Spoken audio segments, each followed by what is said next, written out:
facultad. Mi hermana mayor falleció de una manera muy tonta, tuvo un accidente, se tropezó, se cayó al cruzar la calle y se golpeó la cabeza y falleció, así con una pequeña caída. Y en ese momento ella era la vicedecana de esta facultad. Entonces, muy contento de poder venir y poder compartir mis experiencias con los jóvenes en estas actividades de liderazgo que estamos dando adelante. Decirles que el tema de los emprendimientos claramente es el camino del siglo XXI. En el siglo XXI cada vez se van a prescindirse de... Y los emprendedores exitosos van a ser los que se generan su empleo y empleo para muchas otras personas. Y eso no solamente en el mundo desarrollado, sino también en los países en desarrollo. Entonces, desde ese punto de vista, creo que es fundamental que los jóvenes sepan que no solamente estudian para después buscar un trabajo, sino cada vez más para ser emprendedores y para generar su propio trabajo. Yo quiero contarles de que sí, tal vez soy más conocido por el paso que tuve por la industria del cemento, pese a que en diciembre van a ser 8 años que ya no estoy en la industria del cemento, pero todavía mucha gente me conoce como el cementero en varios lugares del país.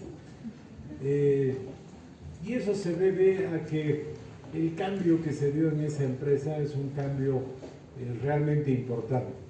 Yo quiero contarles que muy joven, cuando yo tenía 28 años, me hice cargo de la Sociedad Boliviana de Cemento, que era una empresa pequeña, mediana en esa época, tenía una planta solamente en Piacha, a 40 kilómetros de La Paz.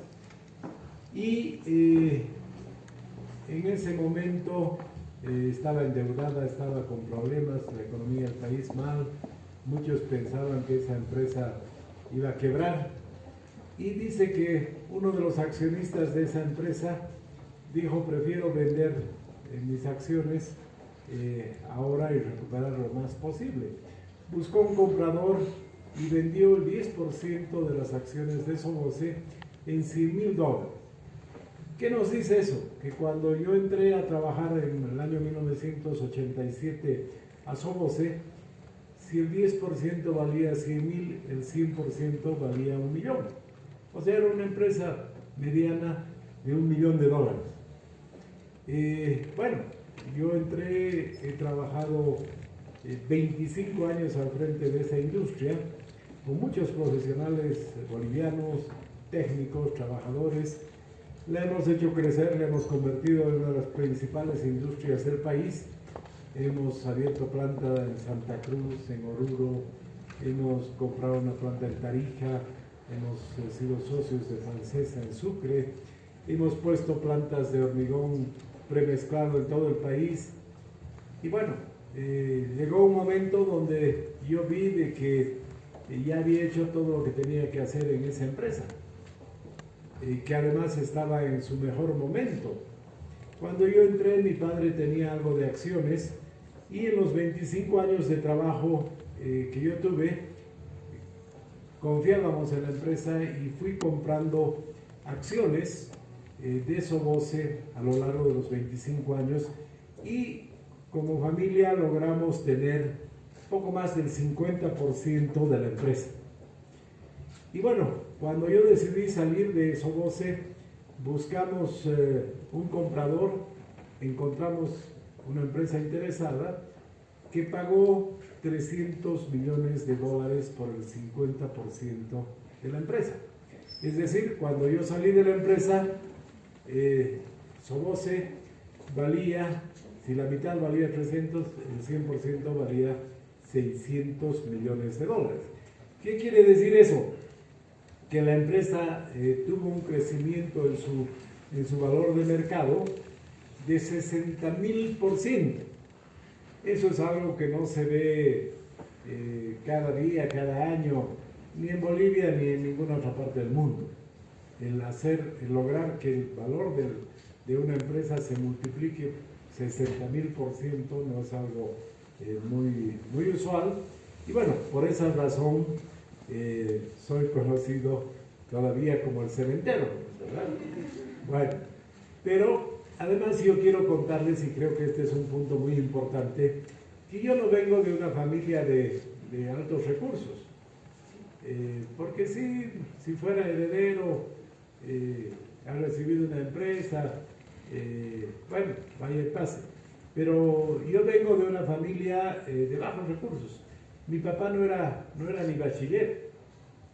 Y creo que lo interesante es ver cómo se puede en nuestro país, con las limitaciones, con los problemas que hay, se puede comenzar de abajo y se puede hacer grandes empresas. Imagínense hacer una empresa de 600 millones de dólares. Como les digo, yo que soy hijo de una persona que ni siquiera era bachiller. Y les comento algo de mi familia. Mi abuelo fue a la guerra del Chaco en los años 30 y volvió muy enfermo. Y pocas semanas después de volver de la guerra falleció.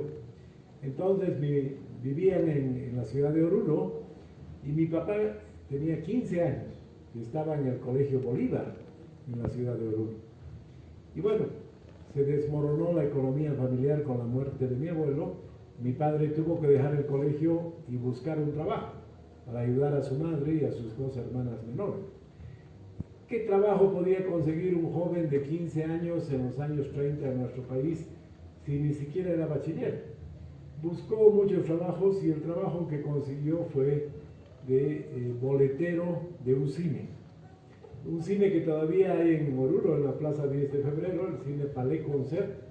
Bueno, ahí trabajaba mi papá y era la persona que recibía los boletos de las personas que iban a ingresar al cine. Mi papá trabajó muchos años en ese cine, como unos 5 años. Claro, mucho después él me contaba que le había costado bastante resignarse a que no iba a poder ser bachiller. En los años 30 no había SENA para trabajar de día y estudiar de noche, ¿no? Entonces ya no podía ser bachiller, menos poder entrar a la universidad. Entonces mi padre tomó la decisión de aprender de su trabajo, hacía las planillas del cine, había 4 empleados, aprendió algo de contabilidad, hasta que en el año 1941 dice que le avisaron que estaban buscando un planillero, lo que ahora es Recursos Humanos, en la policía, que es ahí en la misma calle Bolívar, en la ciudad de Oruro. Entonces fue, dio examen y lo contrataron. Pero poco le duró la alegría porque dice que en el año 1941 había 10 policías en Oruro. Entonces de hacer la planilla de 4 a hacer la planilla de 10 no era mucho cambio, ¿no? Pero bueno, entró a trabajar en la policía, había un administrativo que le enseñó algo más a mi padre. Y bueno, el año 1943 le avisaron que estaban buscando un ayudante de contabilidad en la Casa Grace, que era una empresa importante. Mi padre era bueno con los números y me decía, por suerte no había ninguna clase de calculadora en los años 40, entonces lo que querían era que haya una persona que sume todos los días los libros de ventas, los libros mayor. Y mi padre era rápido y bueno para la aritmética. Entonces fue, dio examen y lo contrataron. Bueno, entró a trabajar a la Casa Grace. Por primera vez trabajaba con profesionales. Su jefe era un contador, el gerente de la Grace era un economista. Y claro, mi padre estaba muy impresionado de los profesionales porque aparecía un problema en la empresa y él pues los profesionales lo resolvían rápido, tenían conocimiento, tenían experiencia, y en cambio a él le parecían problemas muy complicados, ¿no? Bueno, entonces ahí mi padre tomó una decisión muy importante y dijo, bueno, yo no voy a poder ser bachiller ni voy a poder ser profesional. Voy a tener que aprender de mi trabajo, pero voy a ahorrar desde ahora para que cuando tenga un hijo pueda ser bachiller y pueda ir a la universidad, lo que yo no he podido. Entonces, mi padre fue autodidacta, aprendiendo y avanzando en la empresa. Desde que yo tengo memoria, me hablaba de la importancia de la educación. Yo no he sido ningún santo, he estado en 7 colegios, pero cuando he terminado el colegio estaba consciente de la importancia de la educación. Yo entré a la Universidad Católica, en Obraje, a estudiar economía. Siguiente semestre me inscribí también a Administración de Empresas y me tomé en serio los estudios. Era el mejor alumno de mi carrera, el mejor alumno de la universidad, era ayudante de varias materias y bueno, me faltaba un semestre para terminar economía y 2 para terminar administración y vino el último golpe de estado que ha habido en nuestro país en julio del año 1980. ¿Qué hacían los militares cuando hacían golpe de estado? Lo primero que hacían era cerrar las universidades. Y me acuerdo que anunciaron y dijeron, se cierran todas las universidades por 2 años.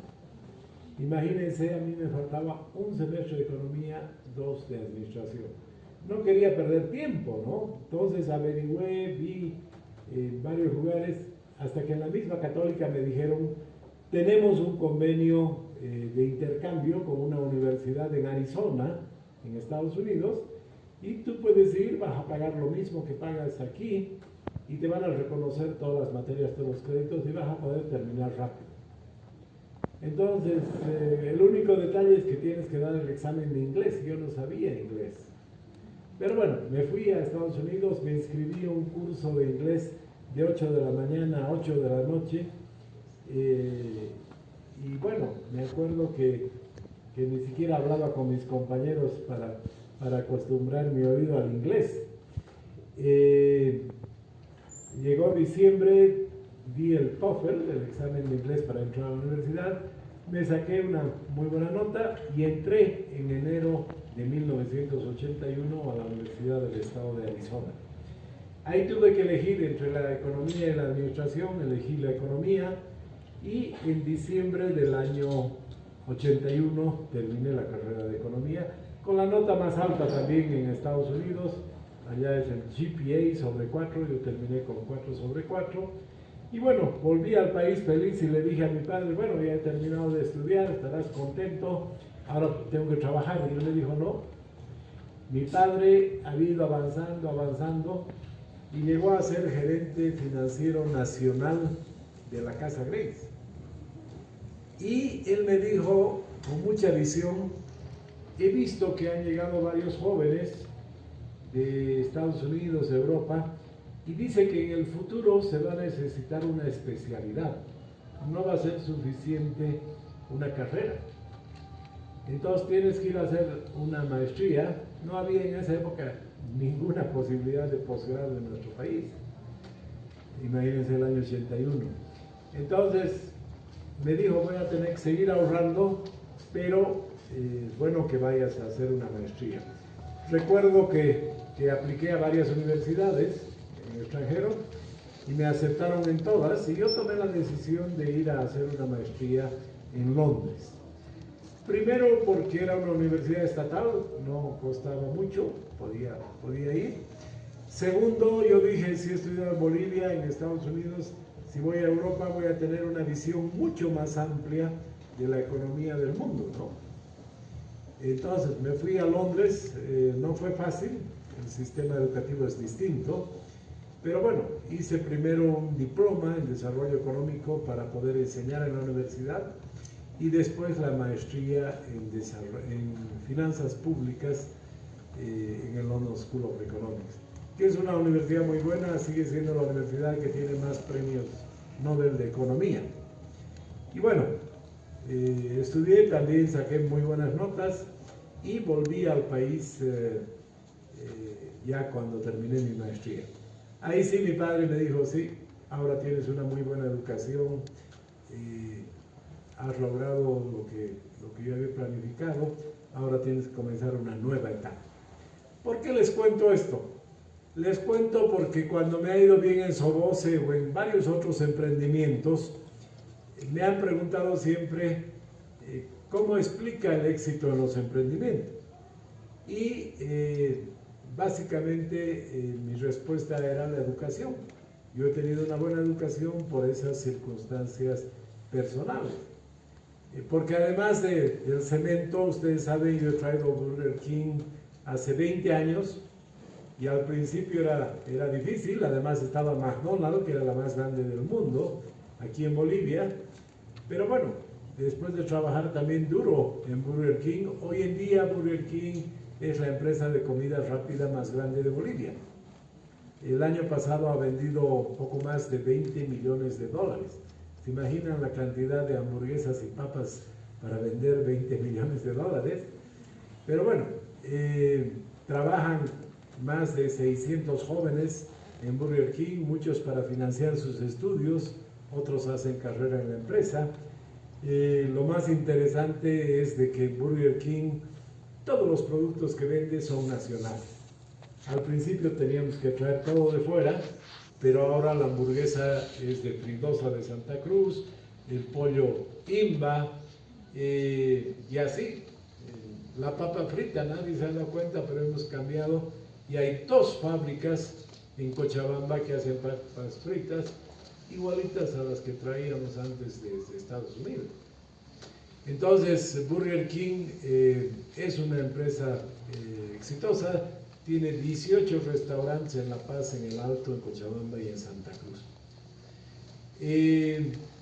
También estamos en la hotelería, hemos comprado el Hotel Los Tajivos hace algunos años, es el mejor hotel de 5 estrellas que hay en Bolivia y está entre los mejores de Sudamérica. Nos hemos aliado con la cadena más grande de hoteles del mundo, que es Marriott. Sigue siendo Los Tajivos manteniendo su nombre, seguimos administrando nosotros, pero somos parte de toda la cadena Marriott y Marriott tiene un sistema de puntos. Su publicidad es: si uno se aloja de lunes a viernes, gana puntos y con esos puntos puede llevar a su familia el sábado y domingo a alojarse. Bueno, ese club de personas que ganan puntos tiene 250 millones de personas. Y Los Tajivos ya está en esa cadena y estamos trabajando. Tenemos otro hotel también, Marriott, en Santa Cruz. No nos podemos quejar de cómo nos va en la hotelería. Después de que he salido del cemento, hemos entrado a los bienes raíces.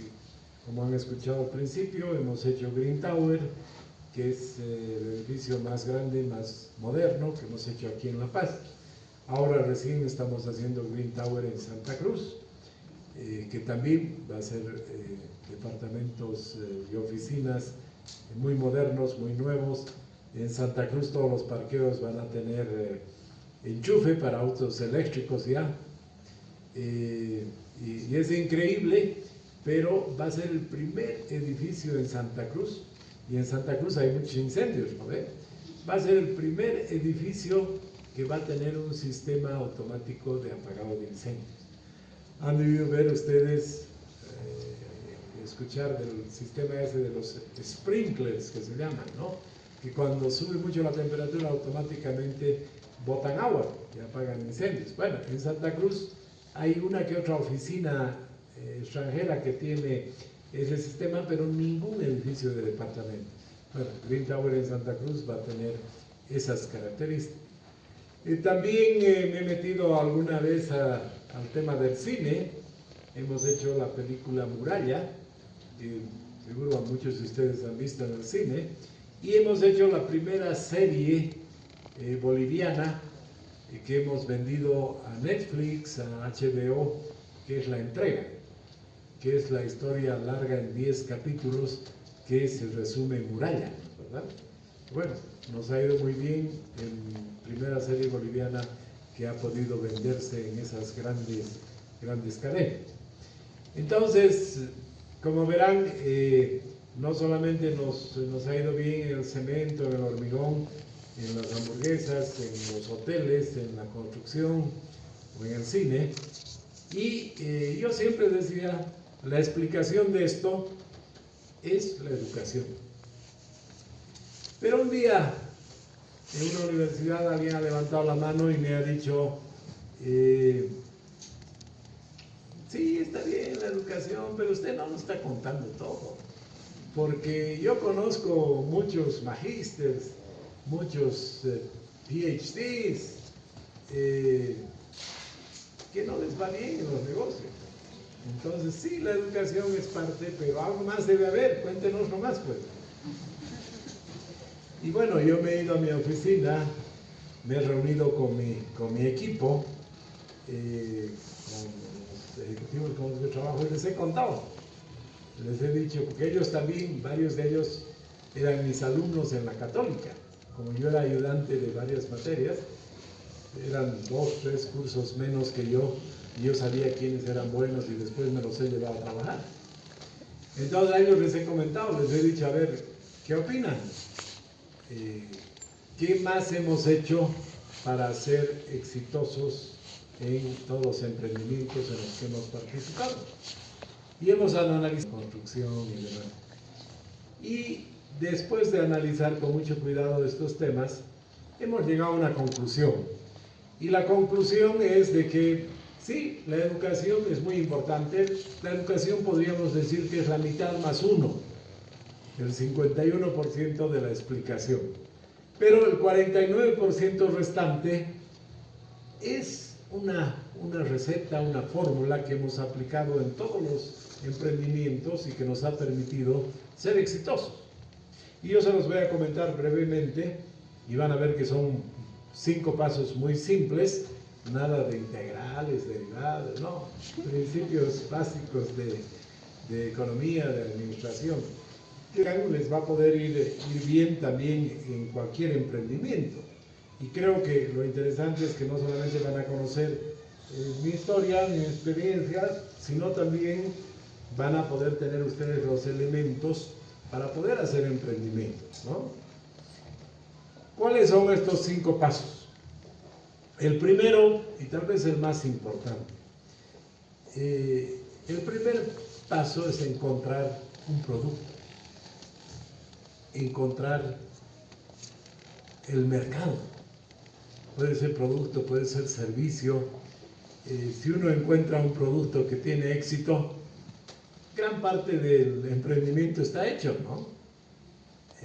Por ejemplo, y eso no significa que hay que hacer un gran estudio de mercado con Pricewaterhouse, no, es cuestión de ser muy observador.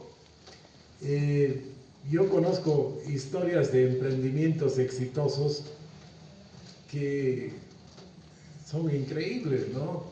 Por ejemplo, he estado en un seminario hace algunos meses con el creador de este sistema de Open English.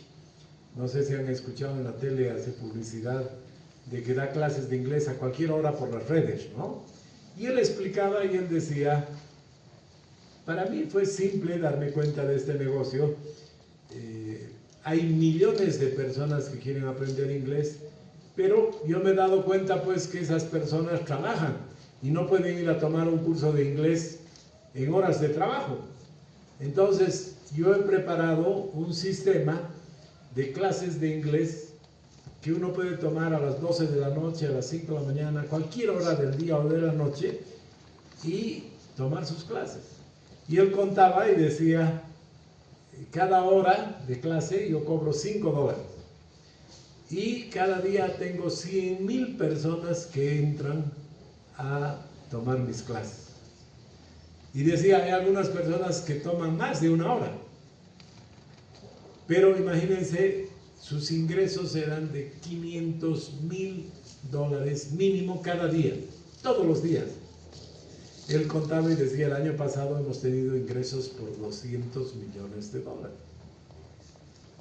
Y cursos de inglés hay hace cientos de años, ¿no ve?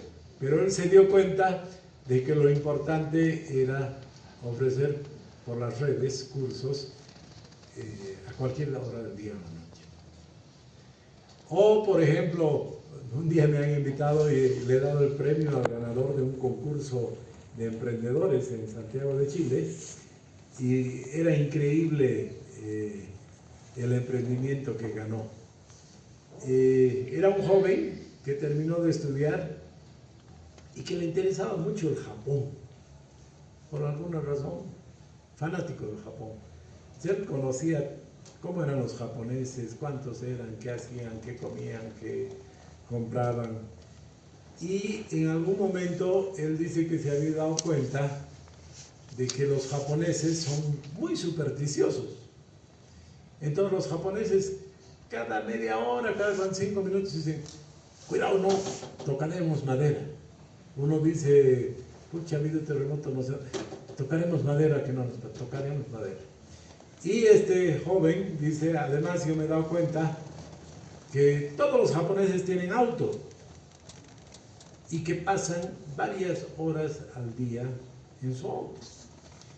Y me he puesto a revisar y he visto que en los autos no hay nada de madera.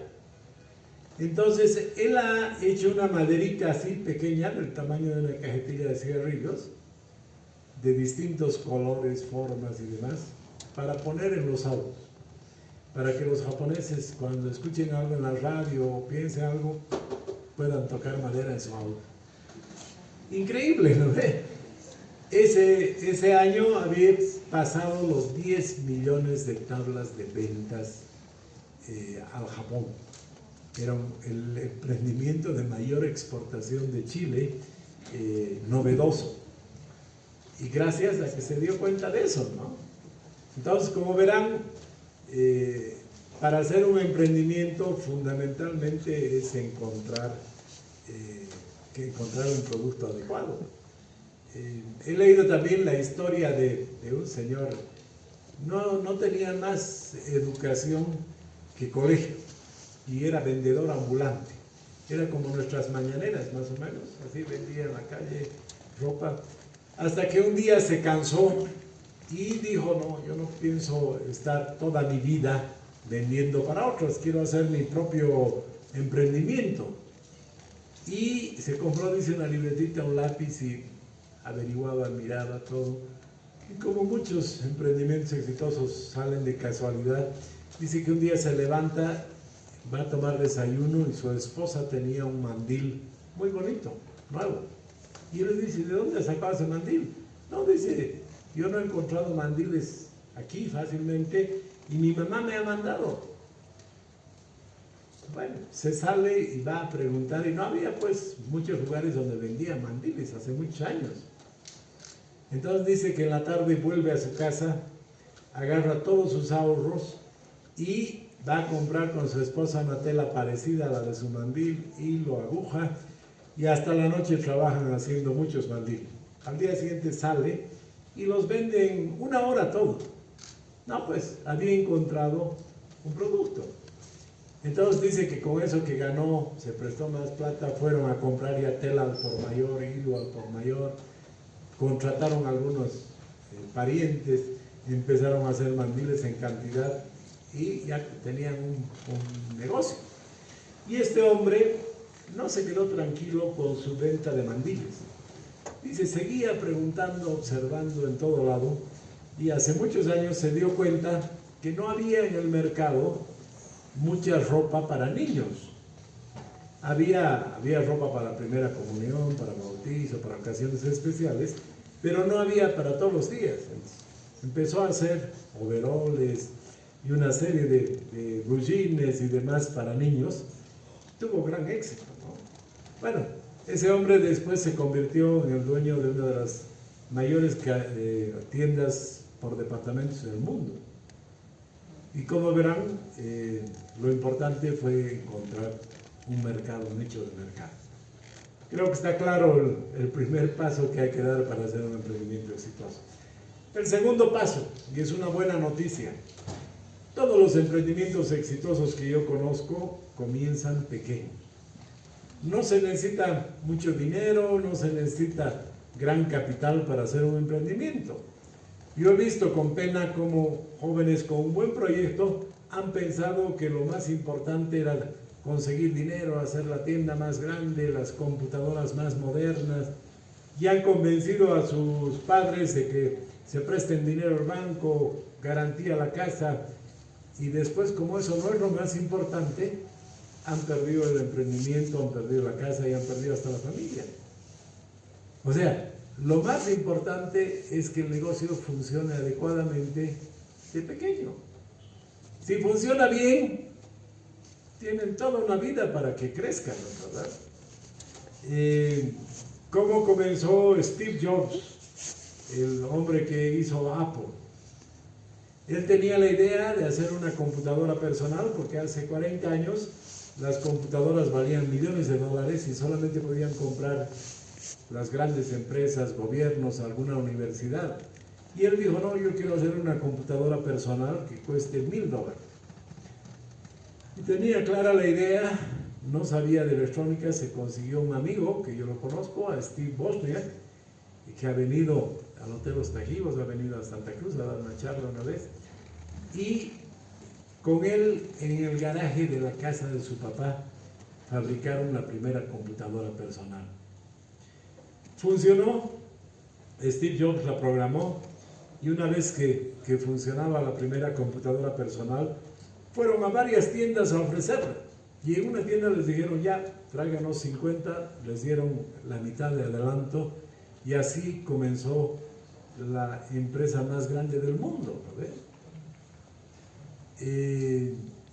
¿no? Yo recuerdo que hace unos años vienen unas chicas a mi oficina y me dicen, hemos aprendido para peluquería, sabemos teñir, cortar, hacer permanente, pero no sabemos cómo se hace una peluquería. Queremos que el día de nuestra graduación venga a decirnos cómo podemos abrir una peluquería, qué hay que hacer. Ya, con todo gusto. Bueno, yo investigué algo de las peluquerías y fui el día de su graduación y les dije, mi consejo, ya se han graduado, si quieren abrir una peluquería en Miraflores, lo primero que tienen que hacer es ir a trabajar un tiempo a alguna peluquería que ya hay en Miraflores. Ahí se van a dar cuenta qué quieren pues los clientes. Si quieren que les corten su pelo como Neymar o si quieren su pelo rojo, lila, van a hacer un estudio de mercado, ¿no ven? No les hablé en ese término, pero iban a conocer el mercado. Y además les dije, van a ver cuando la dueña pague impuestos, AFPs, pague los sueldos, cómo se resuelve la limpieza y demás. Y les dije, cuando tengan dinero, no compren local, alquilen. Y alquilen un local pequeño. Si les va bien, después van a crecer. ¿Y por qué les estoy recomendando esto? Les dije, he investigado y la peluquería más exitosa que hay en Bolivia es la peluquería Merilisi, que comenzó hace 20 años en Santa Cruz con una pequeña peluquería donde la señora Merilisi cortaba los cabellos y su marido barría los pelos. Y bueno, les fue bien, crecieron, la segunda, la tercera. Hoy en día tienen 13 peluquerías en varios departamentos del país, tienen una revista, tienen un spa, y ya no se llama peluquería, ¿no? Se llama Corporación Merilisi. Bueno, pueden llegar a eso, les dije, pero comiencen con algo pequeño y se van a ir dando cuenta por qué es importante comenzar pequeño. ¿Cuál es el tercer paso? El tercer paso importante, yo lo llamo y digo, hay que tener ganancia desde el principio. No tiene sentido de que uno trabaje duro, haga un emprendimiento y no gane dinero, ¿no? Yo recomiendo al principio por lo menos un 10% del precio tiene que ser ganancia. Después uno podrá mejorar, bajar sus costos, vender más cantidad, y podrá ganar 15, 20 o más por ciento, pero para comenzar 10%. Y para ganar por lo menos un 10% hay que poner muy bien el precio y calcular muy bien los costos, porque hay competencia, ¿no es verdad? Yo he visto muy buenos proyectos, buenos emprendimientos que solo se han equivocado en poner el precio. Ahí se acabó el emprendimiento. venden como locos y llega a fin de mes y deben dinero. No alcanza el dinero para pagar los costos. Entonces nadie quiere pues trabajar duro para endeudarse, ¿no? Ahora, calcular los costos no es nada del otro mundo. Los costos directos son muy fáciles, ¿no? Para hacer una hamburguesa, cuánto cuesta el pan, la carne, tomate, cebolla, lechuga, unitario, ya. Ahora hay algunos costos que son un poco más complicados de calcular, como se pone el costo del aguinaldo en una hamburguesa. Hay que sacar la duodécima del aguinaldo cada mes y dividir esa duodécima entre el número de hamburguesas que uno va a vender, y así cuando llegue el momento de pagar el aguinaldo va a haber dinero para pagar el aguinaldo, ¿no? O lo mismo los impuestos. Uno tiene que hacer un presupuesto y calcular los impuestos para que llegue fin de año y tengan para pagar los impuestos. Bueno, creo que está claro de que si uno calcula bien el precio, los costos, va a tener ganancia. Y cuando el negocio es pequeño, más fácil, ¿no? Mejor. Una vez que uno tenga bien dominado ese tema, podrá crecer. ¿Cuál es el cuarto factor importante para hacer un emprendimiento exitoso? Yo lo llamo la búsqueda permanente de la excelencia. No crean que para hacer un emprendimiento exitoso basta trabajar 2, 3 horitas. Hay que trabajar duro. De los 25 años que yo he estado en Soboce, durante 20 años yo iba domingo o en la noche a la fábrica, hasta Viacha. ¿Por qué? Porque durante la semana pues había gerentes, había auditores, pero una fábrica de cemento tiene que trabajar permanentemente, no puede parar. Y en la noche o el fin de semana solamente había un turno, un equipo de turno. Y si no había control, las cosas que hubieran pasado. Cuando yo he entrado, la fábrica paraba 60 días para mantenimiento al año. Cuando yo me he hecho cargo, el segundo año parábamos solamente 10 días para mantenimiento al año. Imagínense el aumento de la producción solamente por eso, ¿no? Pero bueno, creo que en nuestro país, si uno hace un negocio exitoso, rápido le van a poner competencia allá al frente. ¿Y a quién le va a ir mejor? No le va a ir mejor al de la idea, le va a ir mejor al que trabaje más duro y al que esté atento a los cambios en los consumidores. Entonces, creo que está claro de que hay que trabajar duro y hemos visto en la pandemia, hay que adaptarse a los cambios, ¿no? Los que se han adaptado a los cambios les ha ido mejor todavía. Los que no se han adaptado, muchos han cerrado su negocio. Yo tengo un amigo que hacía congresos médicos una vez al año, una vez en Santa Cruz, otra vez en Lima, en Santiago. Cobraba $500 y había médicos que venían de todo lado y estaban 2, 3 días, conferencias de actualización, les daba sus certificados, se iban felices. Cuando viene la pandemia no se podía hacer congreso, pero este amigo se reúne con su gente y dice, haremos un congreso por Zoom. Buena idea. Entonces empiezan a hacer publicidad en las redes y demás. Normalmente a sus congresos venían unas 200 médicos. Claro, gente que podía pagar pasaje aéreo, hotel, comida. Pero por Zoom dicen, cobraremos $100 solamente. Miles de médicos que querían asistir porque no iban a gastar en pasaje, en hotel, todas esas cosas, y podían asistir y tener también su diploma y actualizarse, ¿no? Bueno, el otro día me ha comentado que este año ya ha hecho un congreso mixto, ha hecho por Zoom y también presencial, y sus ingresos se han triplicado. Entonces, ese supo adaptarse y creció su negocio, ¿no?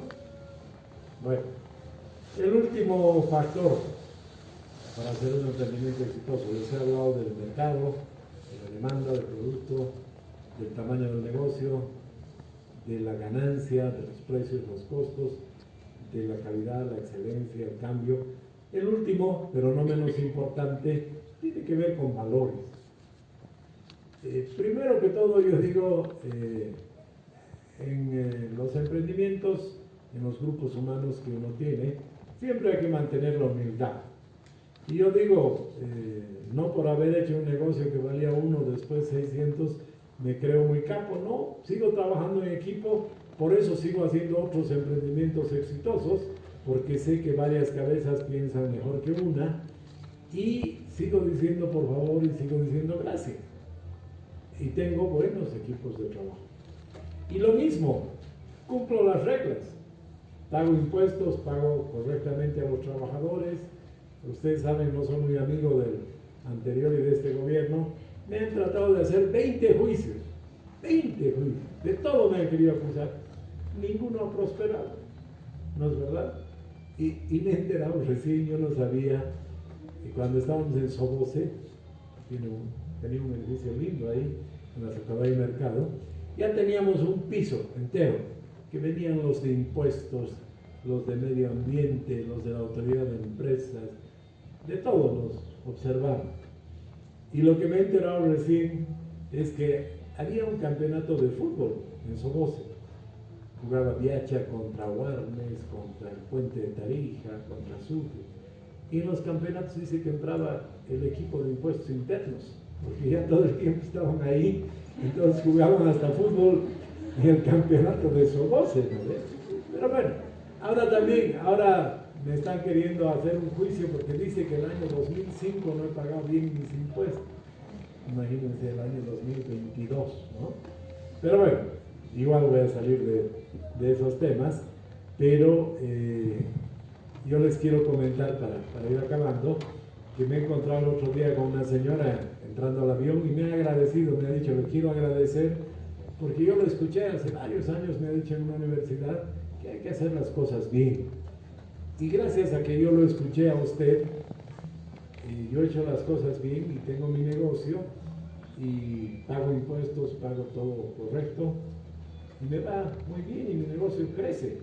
En cambio, varios de mis compañeros, compañeras han hecho negocios y han dicho, no hay que pagar impuestos, no seas tonta, no hay que pagar por debajo, no sé qué. Al cabo del tiempo, todos han perdido su negocio. Más tarde que temprano me han caído, pero se han cerrado sus negocios y han perdido todo. En cambio, yo lo escuché a usted y gracias a eso me ha ido bien. No crean que todo es color de rosa, ¿no ve? O sea, me ha ido muy bien, emprendimientos muy grandes, perfecto. También, cuando me ha ido bien en Soboce, se ha conocido, Soboce aumenta de valor, empieza a crecer. Soboce vale más de 100 millones de dólares, me acuerdo de las noticias. Han venido del Perú, me han secuestrado, me han tenido 45 días en un cuarto de 2 por 1 a oscuras. Han cobrado un rescate de más de $1 millón por mi vida. Pero bueno, he salido dando gracias a Dios, sin broncas, sin rencores. Una vez estábamos yendo a Sucre a inaugurar el proyecto de los dinosaurios, que lo hicimos, el Parque Cretácico, y el avión se cayó. Era un avión de Amazonas, se metió a una nube densa, el avioncito, que era mediano, se llenó de hielo, las alas, las hélices, y empezó a caer dando vueltas. Por suerte era un piloto experimentado y él dice, yo dejé que caiga, me contó después, para ganar velocidad otra vez, porque el hielo le hizo perder velocidad. Y antes de estrellarse recuperó el control, pero vio y había montañas a todos lados. Y no tenía la fuerza para salir. Y era un hombre valiente, dijo, ya me voy a estrellar, pero con posibilidad de que se salven todos. Y se tiró a 300 kilómetros por hora sobre la rueda, sobre el tren de aterrizaje derecho. No, pues fue un golpe terrible, esa llanta voló 300 metros, el avión rebotó y cayó sobre el otro tren de aterrizaje. Otro golpe fuerte y se entró el tren de aterrizaje. A la persona que estaba a mi lado en el primer golpe, golpeó con su cabeza el vidrio, rompió el vidrio del avión y tenía una fractura de cráneo abierta, ¿listo? En el segundo golpe se entró ese amortiguador que tiene el tren de aterrizaje y le rompió su pierna en tres, el que estaba al lado mío. Pero el que estaba más grave era el copiloto, porque el copiloto, por ayudar al piloto, no se aseguró el cinturón y se fue de cara contra el instrumento, con el panel de instrumentos. Se rompió este hueso y este hueso. Yo ya no voy a ver ni en película de terrores. Le salía sangre por su nariz, por su boca, por sus ojos, por sus oídos. Pero bueno, yo salí medio golpeado, fui a conseguir ayuda y en 2 horas los heridos más graves estaban en el hospital y todos se salvaron. No es que creo que les puede pasar a ustedes que les secuestren, que les caigan en avión, pero lo que les quiero contar es de que los que son emprendedores encuentran obstáculos y van a encontrar obstáculos. La clave es no rendirse, eso es lo importante. Yo he tenido el secuestro, me caí en un avión, me han dado cáncer, he seguido mi tratamiento, he salido adelante, estoy libre de cáncer, me tienen que chequear periódicamente, pero no me he rendido. Y el mensaje que quiero transmitirles es de que en la vida, en cualquier actividad, se encuentra piedras en el camino, obstáculos, pero no hay que rendir. Y si uno no se rinde, uno tiene éxito, y estoy seguro que si ustedes adoptan esa filosofía de vida, de aquí a unos años los van a invitar aquí a su universidad para que cuenten a los más jóvenes cómo llegaron al éxito. Muchas gracias. ¿De qué manera podrían aportar?